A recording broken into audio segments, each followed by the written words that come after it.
My apologies that we're late today. I will make it up to you later this week, but it is a Monday. I have nothing at the top. Oh, here comes Lara. Sorry. No, it's all right. I will be gracious and let one of my other colleagues start since I was late. Okay. Hello, Leslie. Hello, how are you? Great. How are you? Not too bad. Ukraine. Yes.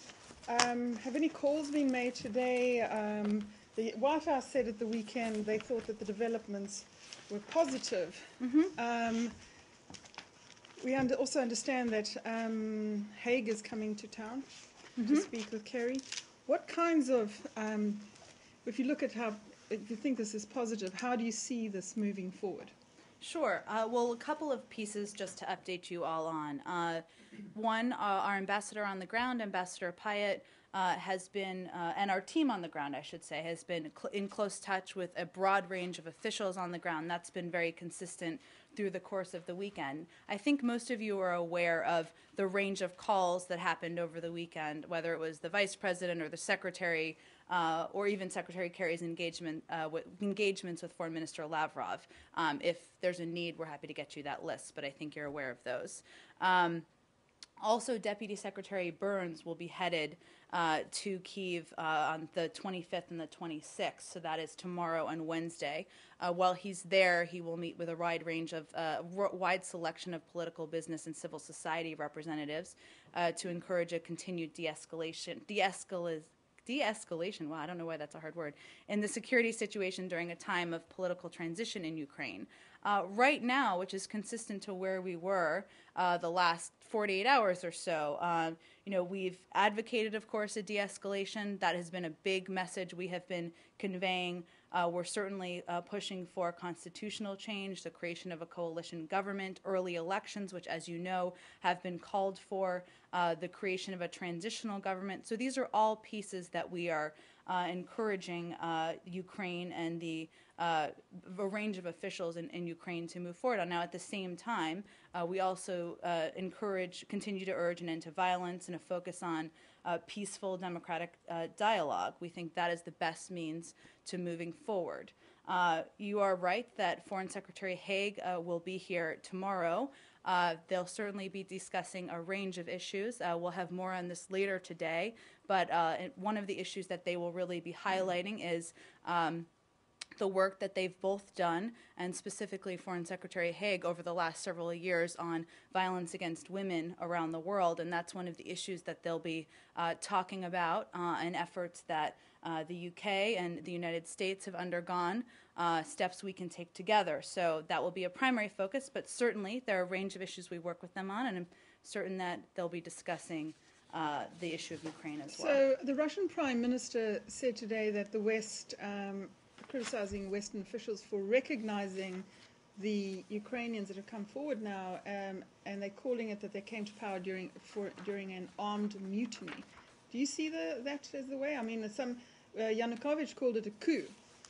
Well, this is a case, Leslie, where an elected parliament is acting in response to fill the void created when Yanukovych and almost all the other leaders of his government left Kyiv. As NSA National Security Advisor Rice said yesterday, Yanukovych left Kyiv, he took his furniture, packed his bags, and we don't have more information on his whereabouts. So there are officials who have stepped in and are acting in response to that leadership gap at the moment. So let's just go one at a time, but let's go to Lara, and then we'll go to you next, Said. Thanks. So as a result of the G20 meetings over the weekend, it was made clear that there would be some aid given to Ukraine, I assume through the IMF, but I'm just wondering if the U.S. piece of that is only going to be through the IMF, or if there's going to be separate aid by the U.S. as well. Well, there are a couple of pieces, and just to get others up to speed who haven't followed as closely what Lara is referring to, the G20 met this weekend, and Secretary Liu made clear that that as soon as the transitional Ukrainian government is fully established by the parliament, we and many of the other ministers would certainly support Ukraine to beginning discussions with the IMF. That's one component. We are also working with partners around the world in discussions that have been ongoing for some time. Obviously, there have been many developments over the weekend about ways to provide support for Ukraine as it takes the reforms it needs to go back to economic stability. It can complement an IMF program, and of course the IMF has been clear, and the G20, the ministers at the G20 were clear that there would need to be a transitional government in place in order to begin that process, the IMF process. So those discussions are ongoing. As you may have seen in the media note that was put out about Deputy Secretary Burns' trip, there will be Treasury officials traveling with him on that trip as well to participate in discussions about that. Obviously, EU High Representative Ashton is also on the ground, and we're coordinating closely with them. So these discussions are ongoing. I don't have anything to announce for you, but it could be a complementary effort. Do you have any kind of idea of the range of money we're talking about here, either from the IMF or the U.S. package that would complement it? From the U.S. standpoint, I don't have any specific update on that. Those discussions are ongoing, and of course, we'd need Congress as a full partner in that, which is certainly an important component, and one of the reasons that we remain in very close contact with Congress. In terms of the IMF program, I'd have to check on that. They may have put out numbers. You all are familiar with the depth of the economic challenges that are being felt in Ukraine now, and we feel, as do many of our international partners feel, that we need to work together to bolster the country at this point in time. I asked because it was suggested at one point that the IMF step in to fill what Russia had been discussing with Ukraine some months ago, and that was a total of, I think, of $15 billion, and I'm just wondering, given some of the IMF's financial issues, Sure, whether that's even in the realm of possible. I would have to check, or I'd point you to the IMF, of course, but I would certainly have to check that piece. And you've all seen the announcement about the additional 12 that hasn't been distributed from that amount. And what makes you think that Ukraine is going to stick to an IMF program this time? It hasn't before in the last 10 years, including under Tymoshenko. What makes the IMF think that this is going to be different? Well, I would let the U.S. think it's going to be different. Well, clearly, Ukraine is going through an important period of transition now. The people of Ukraine's voices are being heard. We have a real opportunity to move beyond the current crisis and pursue a more democratic future the people of Ukraine deserve. There's certainly a recognition of the economic challenges the country is also facing. Obviously, there are a number of political steps that need to be taken right now, including the creation of a transitional government, then elections that have been called for in May. So there are several steps that need to happen. But, there is Ukraine is moving in a direction where we are hopeful and we are positive about the future that entails. Now, you said that you don't know where Yankovic's whereabouts are, but there's also a warrant for his arrest. Do you like to see him arrested? Well, these kinds of decisions, Saeed, are up to the Ukrainian people. For our part, we encourage steps that lead to the kind of multi-party unity government that speaks for the Ukrainian people. We certainly believe that Yanukovych has lost legitimacy and is not actively leading the country at present. And again, as I mentioned, we don't have any further information on his whereabouts. Yesterday, the National Security Advisor warned the Russians against contemplating interference in the Ukraine. And one of your Russian counterparts said that Americans should take heed of that advice. Do you have any comment on that?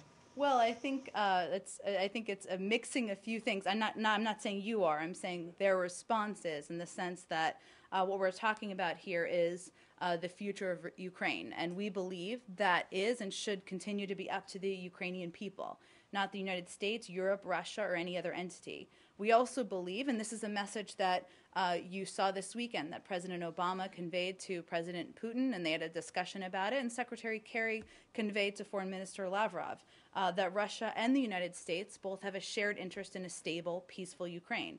It's certainly not in Russia's interest to have tens of thousands of people in the street, deep discontent, and deep discontent with the government they were so closely backing. And instability and violence in Ukraine is simply not in their best interest. So what we're working towards here, Saeed, is an effort to work together to peacefully resolve, find a peaceful path forward. There are a number of steps that can be taken to do that.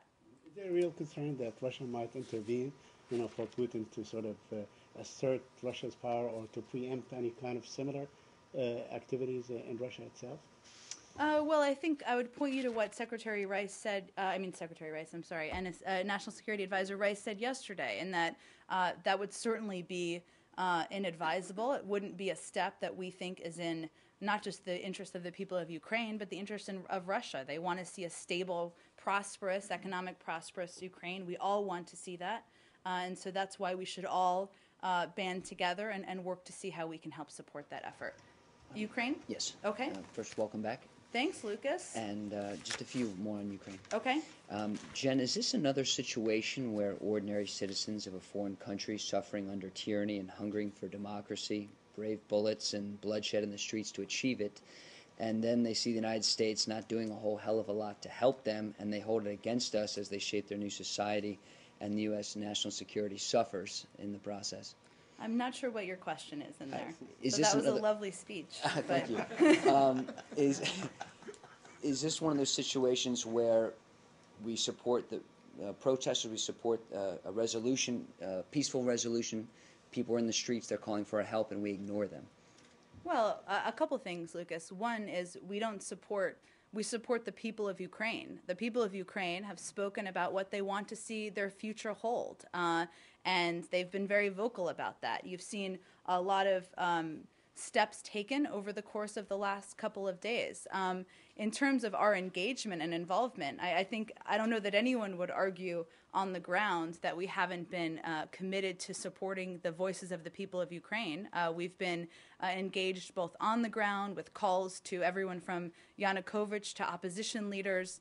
Deputy Secretary Burns is heading there tomorrow. We're working closely with the EU, and we've been very engaged. But ultimately, the future is up to the people in the country. And President Obama in Mexico last week said that if the Ukrainian government stepped over the line, very similar language than we heard a few months ago in a different context, of course, in the view of the U.S. government, was that line crossed by the Ukrainian government? Well, Lucas, we have already put in place visa bans on those Ukrainians, as you know, because we announced this last week, who bear responsibility for ordering the security forces to move or have been responsible for other human rights abuses.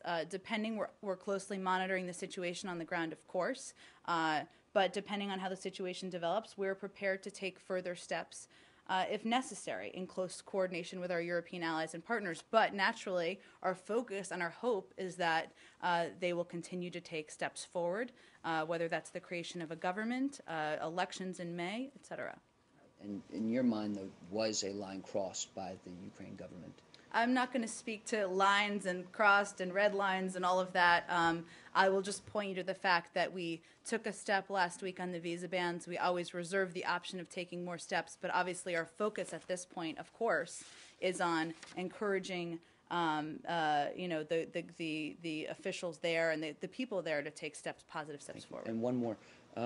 Does what's happening in Ukraine right now offer the West an opportunity to draw swaths of Eastern Europe away from post-Soviet Russian spheres of influence? Or 100 years from now, will historians be looking at this moment and asking what the U.S. did to lose Eastern Europe? Well, I would say that's a pretty Cold War era way of looking at this or thinking about this. Our view is that we want to see a unified, prosperous Ukraine moving forward. We don't think, and we've said this many times, but this is a zero-sum game for Russia or any other country, that it's in all of our interests to support a prosperous future for the country. The parallels to the Cold War are there, are they not?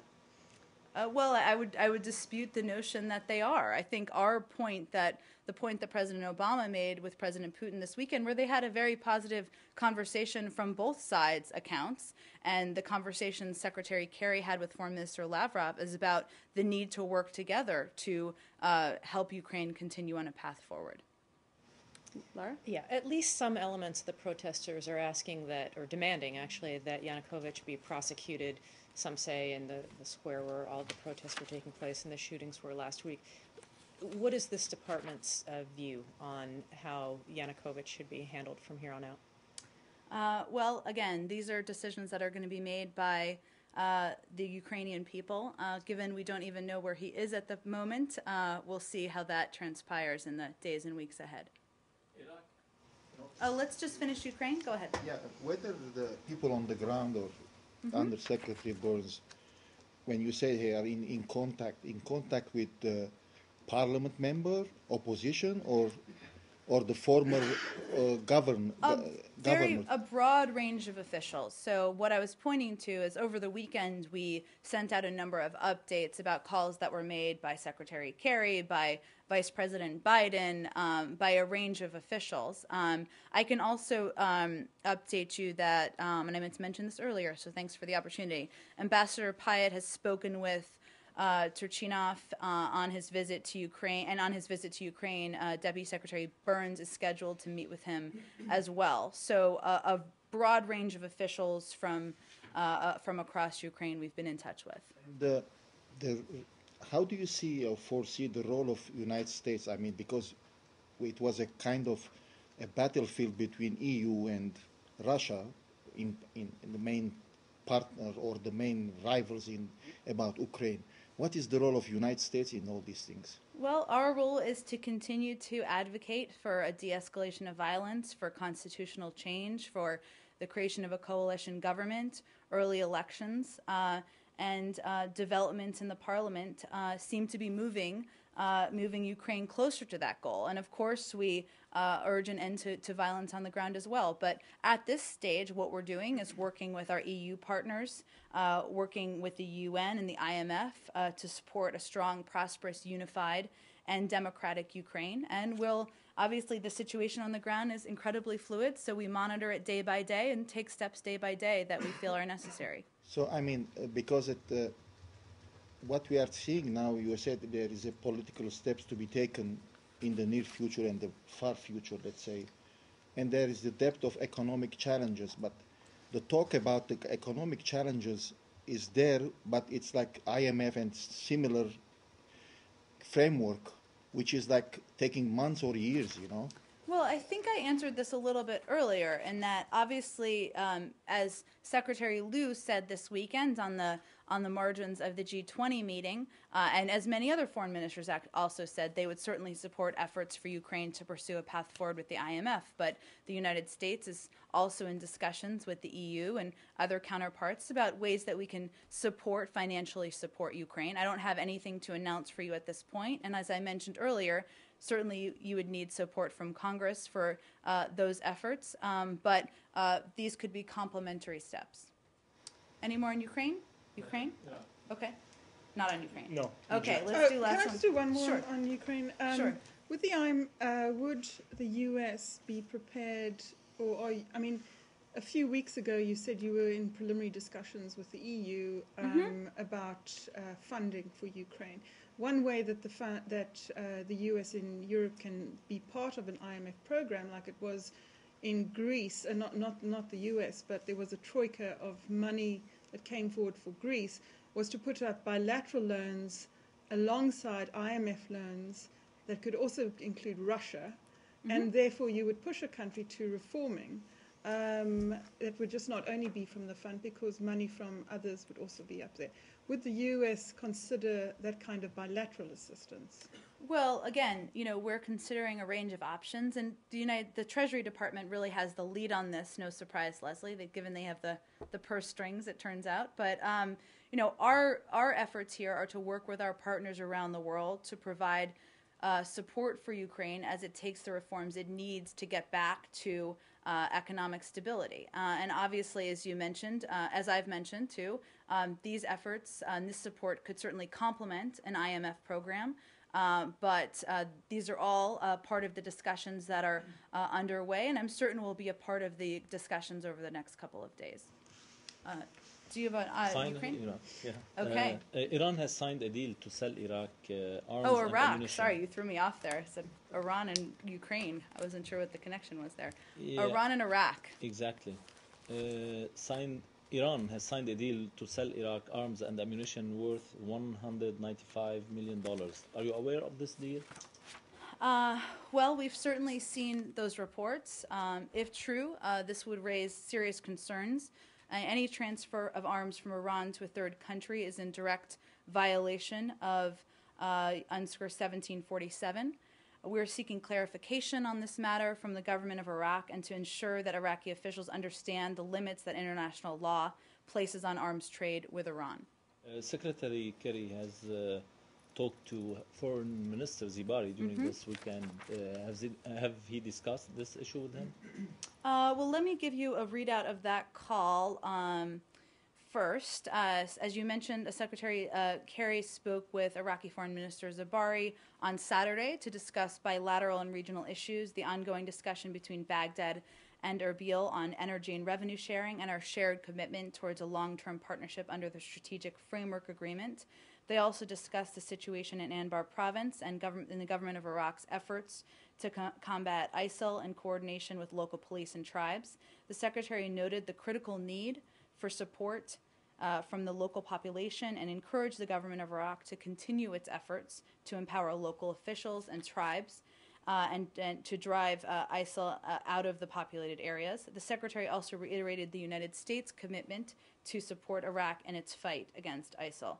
The two also discussed the importance of Iraq's national election on April 30th, and Secretary Kerry assured Foreign Minister Zibari that the United States will continue to work with the United Nations Assistance Mission for Iraq to ensure that the election occurs on time, is transparent, and reflects the will of the Iraqi people. Secretary Kerry also emphasized the importance of finalizing an agreement under discussion between Baghdad and Erbil on energy and revenue sharing, underscoring that this agreement should be concluded as soon as possible, as it will demonstrate that all Iraqis share equitably in the benefits of Iraq's natural resources. I don't have anything further on the earlier question you had. It's likely that was raised at other levels. One more thing on this. Iraqi lawmakers say that Maliki had made the deal because he was fed up with delays to U.S. arms deliveries. Do you feel like you bear a responsibility in pushing Iraq to make this deal with Iran? Well, again, we're still looking into those reports, but we certainly view the government of Iraq as a partner in the fight against terrorism, and we're committed to supporting them in this fight. We have provided the Iraqi military and security forces with more than $15 billion in equipment, services, and training through the FMS program in the past, and we are working to accelerate our FMS deliveries of critical CT equipment. We've made a number of shipments recently, including critical deliveries of Hellfire missiles and hundreds of small arms, along with large quantities of small arms and tank ammunition.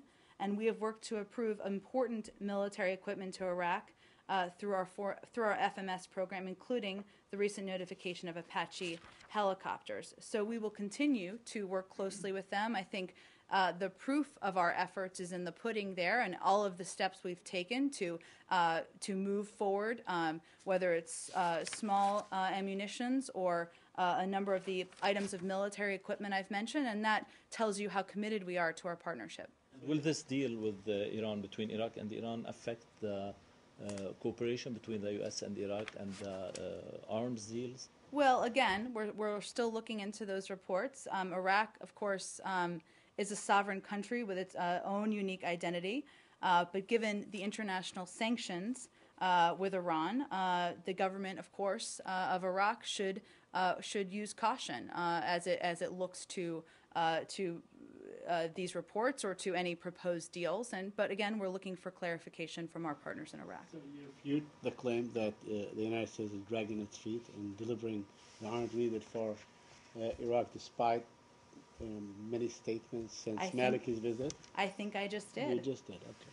So just to push you a Sure. little bit farther on this, if those reports are true, and if the Iraqi government is buying arms from Iran in direct violation of these Security Council sanctions, isn't it obvious or inherent that the U.S. would end its FMS program with Baghdad? I mean, isn't that almost a requirement, if not some kind of moral obligation? Well, I don't want to go too far, given we're not there yet, so we try not to get too far into hypotheticals, as fun as it is. But we, of course, that's one of the, we would be very concerned, as I mentioned, if this were, if we found this to be true, and obviously we'd have to evaluate things, but I don't want to go too far in terms of what that would mean. And you can't go too far at this point because you haven't verified the reports, right? But once those reports are verified, which I assume won't take very long, you would have a decision. We'll see where we are, and we can keep talking about it. I'm sure you will. Can you please check if the Secretary has discussed this point with Foreign Minister Zibari? Sure, I'll check and see. But again, my understanding is that it was raised at other levels. Peace process between Palestinians and Israelis. Sorry, at what level? I don't have any specifics on that for you. I just meant wasn't raised at that level. And since you discussed it with them, you didn't get any clarification? I just don't have any more details for you than I provided. Apparently, both Prime Minister Benjamin Netanyahu and Palestinian Authority President Mahmoud Abbas will be here sometime next week. Are they likely to receive a copy of the framework agreement during that time? Is this when you're going to ask me about our rollout plan, too? Ah. Again, Saeed, as we've talked about a bit, as you know, Secretary was just in Paris last week, and he was meeting with President Abbas and Saeb Erekat there. They had productive discussions for a couple of days over a range of hours while we were in Paris. The White House has announced that Prime Minister Netanyahu will be meeting at the White House, but I don't have anything to lay out for you in terms of a timeline. They're discussing the core issues. There's decades of history on these issues. There isn't, so I don't have any timeline to lay out for you in terms of when these issues, there'll be a final framework. Okay, but you can't confirm that Mahmoud Abbas is coming to town next week, correct?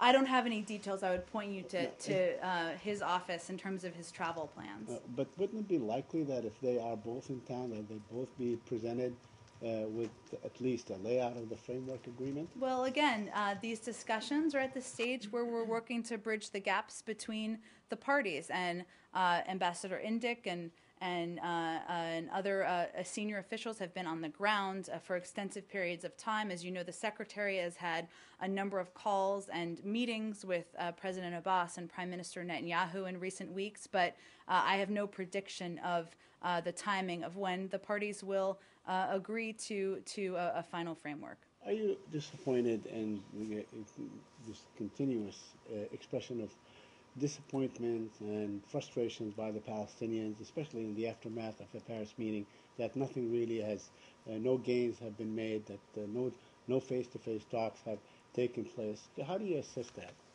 Well, I know there have been a range of comments out there, but Saeed, we knew this would be challenging. We knew it would be hard.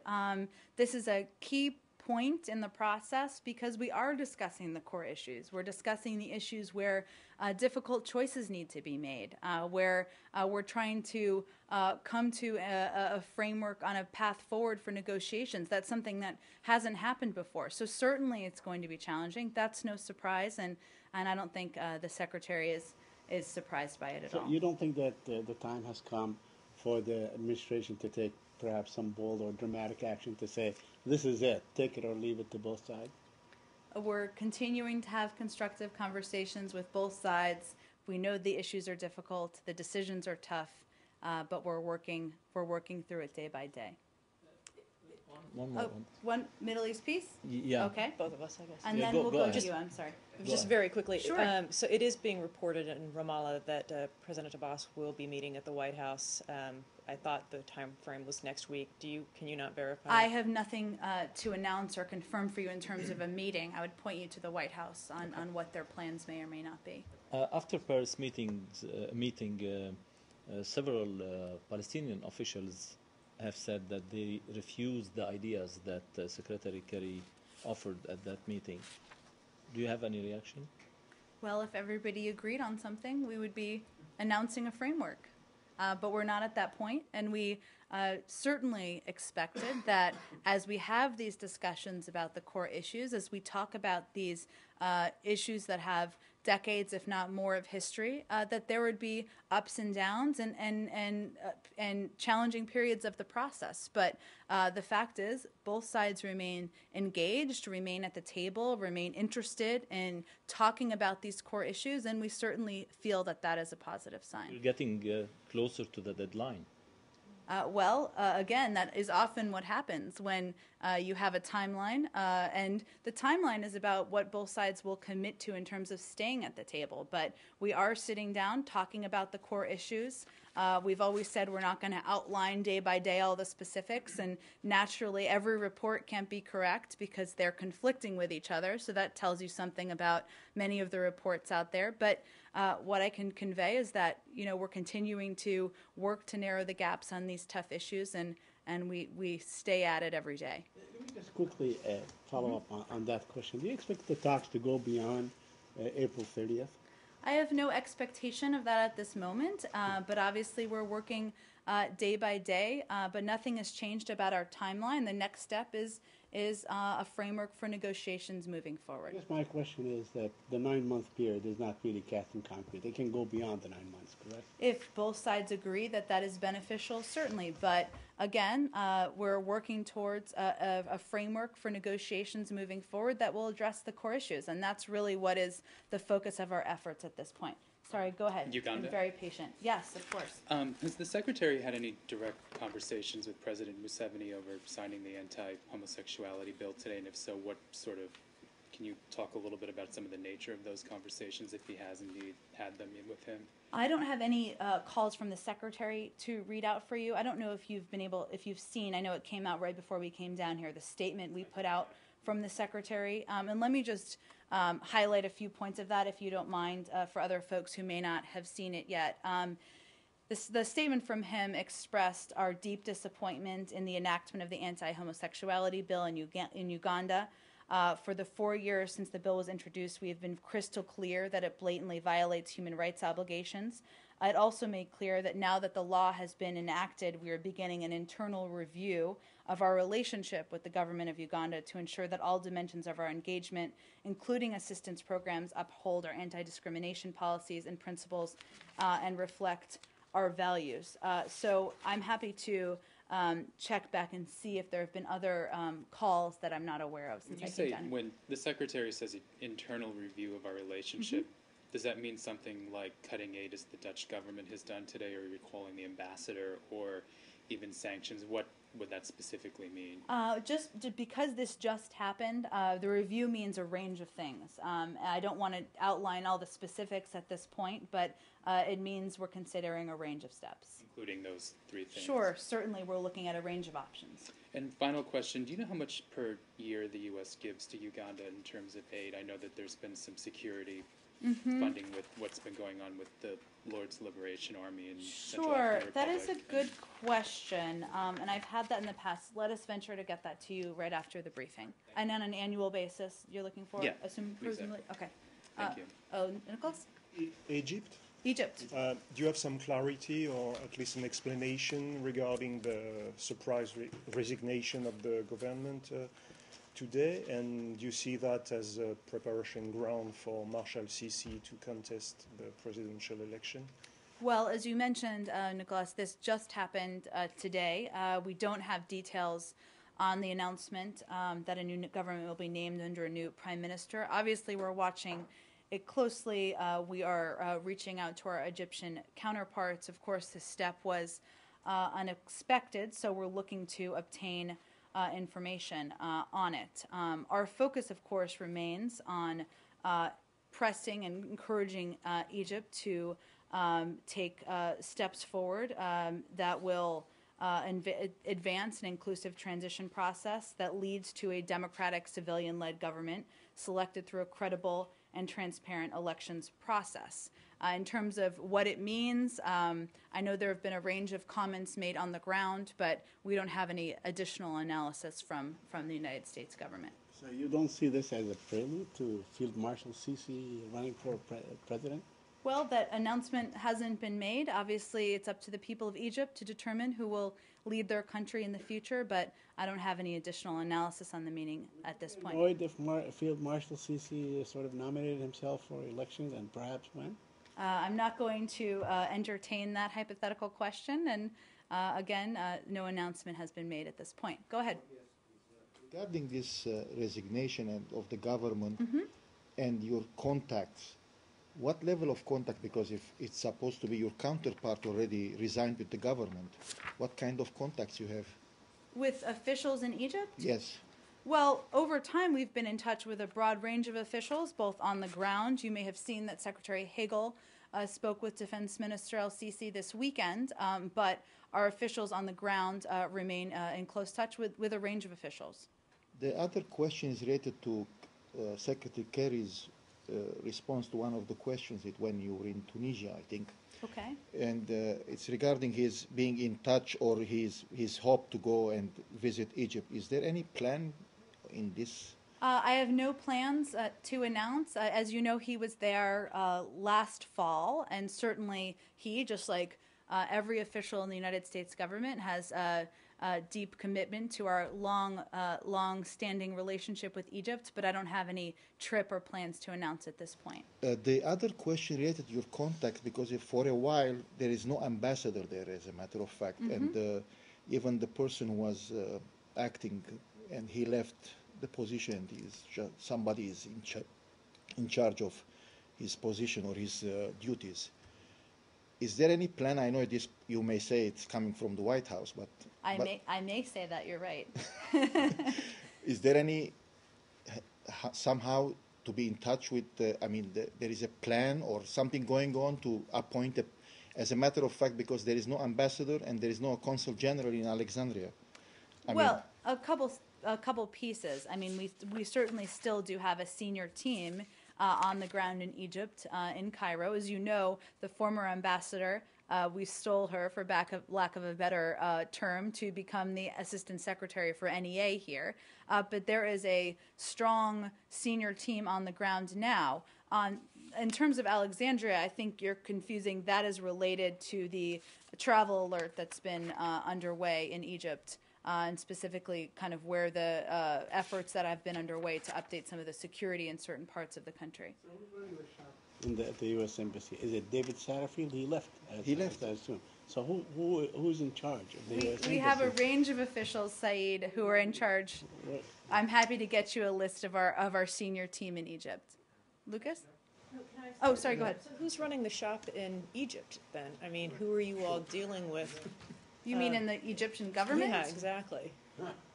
Well, obviously this announcement just happened today, and so we don't have any analysis at this point in terms of what it means and what steps will be undertaken. President Mansour, I believe, still is in place. There are some other officials that are still in place. It referred to the resignation of some cabinet officials, but in terms of what it means, we're still taking a look at that. And we have been in touch through this transition with a wide range of officials, given they're moving towards a democratic election and they're not quite there yet. So, Okay. Lucas? Mexico? Oh yes, please. Yeah. Oh, okay. A few I like weeks your ago. tie, by the way. It's very colorful. Yeah, I think this is the transcript of the briefing. Oh, it's going to be reflected there. That's true. Hieroglyphics. Oh, The transcript a of the- hieroglyphics tie. Let the record note it. Go ahead. I'm sorry. Another on Egypt? Yeah, a few weeks ago there was a team from State Department went to UAE and Kuwait, I think, for the economic assistance or part of a package. Sure. What's up? How do you have an update about this team? Well, At that time I had some update, but I think one of the people, he went back to Abu Dhabi again. And do you have any update about that? I don't. I'm happy to check with our team and see. Obviously, there have been a range of consultations with neighboring countries that have a stake in the future of Egypt, but I will see if there's more we can provide on where things stand with that. Lucas? Mexico, Sure. Chapo Guzman and Yes. his arrest over the weekend. Does the State Department have any plans to ask for his extradition to the United States? Well, as you probably know, Lucas, we don't talk about extraditions as a matter of policy. Let me just see what I have to provide for all of you on this. But let me first say, just since you gave me the opportunity, that we congratulate the Mexican people and their government on the capture over the weekend of El Chapo. This is a significant achievement for Mexico and a major step forward in our shared fight against transnational organized crime, violence, and drug trafficking. We have a strong security partnership with Mexico, and will continue to support Mexico in its efforts to improve security for its citizens, and will continue to work together to respond to the evolving threats posed by transnational criminal organizations. As I mentioned, in accordance with longstanding policy, we don't speak to or comment on extradition processes. The Department of Justice naturally has the lead there, so I would point you to them. Is it the Department of Justice or the states? Because he's wanted in Illinois and in Texas and in California. Isn't that a state business? I I'm trying believe to it's the understand. Department of Justice. I The would Department of start Justice, there. Okay. I would lodge your first phone call there. Go ahead. Secretary Kerry has made a phone call during the weekend to the Lebanese Prime Minister. Do you have any readout? I don't believe I do, but let me, I know I'm very aware, let's see, of that call on Saturday. Why don't we get a readout together and send it out to all of you after the briefing, if that makes sense. Can I go back to Mr. Guzman for a Sure. second? There have been some suggestions that if he were allowed to remain in Mexico, that he would be a top prison break risk. There have also been some suggestions, I think, by the Mexican government that they have assured the State Department that they would build a special type of detention facility or prison for El Chapo to prevent any kind of escape as a step towards resisting any kind of extradition. What is state's reaction to that? Is that satisfactory? Again, I'd have to check on that with our team and see if we have any specific commentary or analysis, but I'm more than happy to do that. Let's see, who did I miss? Could you update us on what's going on in Syria? In Syria, Yes. sure. What would you like to know? I'd like to know where you stand now. Where do you see the effort, let's say, post-Geneva II is going? Well, Saeed, a couple of things. As you are well aware, and I'd point you to, of course, the statement that we released from Secretary Kerry this weekend about the passing of the UN Security Council resolution. We felt that was certainly a significant step. It is a resolution that has many specific requirements, which is why we felt so positively about it. Resolution breaks new ground. It's demanded that the Syrian regime allow access for UN humanitarian agencies and their partners across borders. Our estimates are that this cross-border access will enable the UN and its implementing partners to reach an additional 1 million people in need of assistance. What's important now, of course, is the implementation of this, and that is what we are working and pressing our partners to work with Hassan as well. In terms of Geneva, the Geneva conference, I think we talked about this, or perhaps Marie talked about this last week. They took a recess, and that is not a surprise and is something that often happens in these cases. And we've long said, or we've said over the past couple of weeks, that the international community needs to use this recess in Geneva, in the Geneva talks, to determine how to use the time most effectively in order to bring about a political solution. You heard National Security Advisor Rice yesterday reiterate that there is no military solution here. There's only a political solution. I spoke with the Secretary about this morning, and his view is that Geneva helped create a framework for the international community to work together and coordinate moving forward. You had more than 40 countries and organizations stand together and reiterate the need for the implementation of the Geneva Communique and the creation of a transitional governing body. What the next step is, I can't tell you at this point, and we'll take it day by day and work with our international partners to determine that. You don't think that, or at least the Russians suggesting that the UN resolution is more consistent with their position and less consistent with yours? Do you feel that way too? You say it one more time, Saeed? Is the UN resolution more consistent with the Russian position all along, or is it more consistent with your position? Well, I think we're not trying to have a fisticuffs here. We're trying to work towards what we feel is morally right, which is determining a way to provide humanitarian assistance to the people in Syria, the men, women, and children who are literally starving to death every day. So every process is a negotiation, but we did pass the UNSCR this weekend. We feel that's a positive step because it lays out concrete steps that need to be taken. And finally, on the issue of chemical weapons, do you feel that Syria is balking on its commitment? Well, I'd point you to what was said, I believe it was last week or the week before, by our ambassador, who said that it is very possible and feasible for Syria to meet its deadline or the timeline that was set out initially if they get to work now.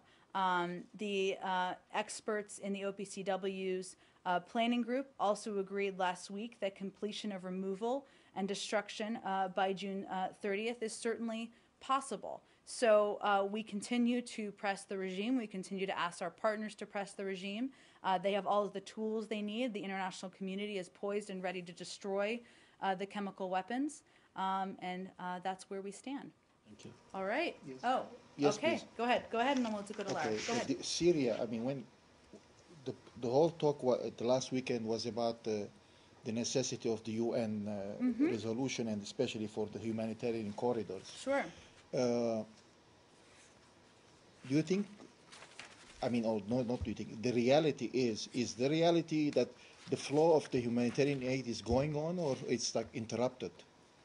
Well, it certainly is not reaching all of the people that it needs to reach. So we've seen some steps taken with a couple of different areas, whether it was Yarmouk a couple of weeks ago or there was some efforts around Homs. But there are many targeted besieged areas that the UN has identified that were not reaching the aid and assistance. Some areas had not received assistance for up to a year. So this was a widespread concern across a range of areas, which is why we felt it was so important to act with this UN Security Council resolution. The other question is related to chemical weapon, because from your answer, I got the impression that you are just worried about the deadline, which is 30th of June.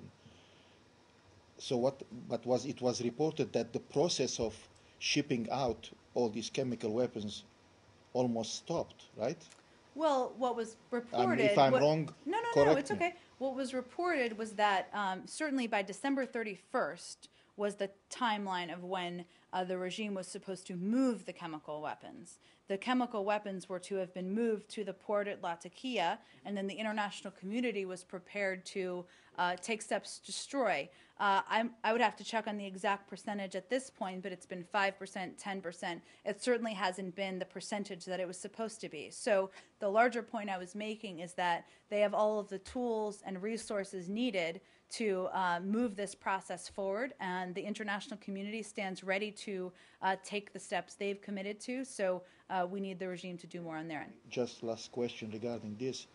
So now, let's say U.S. are relying on the goodwill of Syrian regime to take this to Latakia, and it's then not about goodwill. It is whatever. about, as you know, this was put in place through another UNSCR and through a plan put in place by the OPCW. The international community is watching closely. Obviously, it's in everyone's interest for the regime to take the steps they've committed to and move the chemical weapons out of Syria. So that's what we're pressing on at this point. Thank you. Oh, go ahead, Lara. Sure. So Afghanistan, I'm wondering if you have any update for starters on BSA negotiations. I do not. Okay. I'm sure you saw it reported today that one of the options DOD is looking at would involve about 3,500 residual troops remaining in Afghanistan. I understand that's a Pentagon issue and you don't want to speak to that. But if that were to be the number, that would have a massive impact on state operations in Kabul and around the country as well. And I'm just wondering if you can comment on that. What I will say is that the president has a range of options. He's long had a range of options. Obviously, he hasn't made a decision about what options he will go with or what option he will go with. But beyond that, any reports out there are speculation about what he's considering and what he may lean toward. So I don't want to speak to what the internal deliberations are about. Could you put brackets on that range of options? I would prefer not to. You've long heard us say that obviously it's in everyone's interest, the interest of the Afghan people, the national security of the United States, to see a BSA signed, because otherwise we will need to initiate planning for a zero option. But clearly that is not the preference, and that's why we continue to press on that front. But in terms of troop numbers, I will leave that to my friends over in the White House. Do you think that the longer the negotiations are dragged out, that the closer, not just the zero option get, but is there a proportionate agreement between lower numbers being considered the longer the negotiations or the discussions are dragged out? I wouldn't look at it that way. I think obviously the longer it goes, the more not just the United States, but our NATO allies. As you know, there's a meeting going on, I believe, this week, a NATO meeting going on this week. It makes it more and more challenging for all of us. But beyond that, there are discussions at the most senior levels about this nearly every week. But I don't have any prediction of what it will mean at this point. Thank you. Thanks, everyone.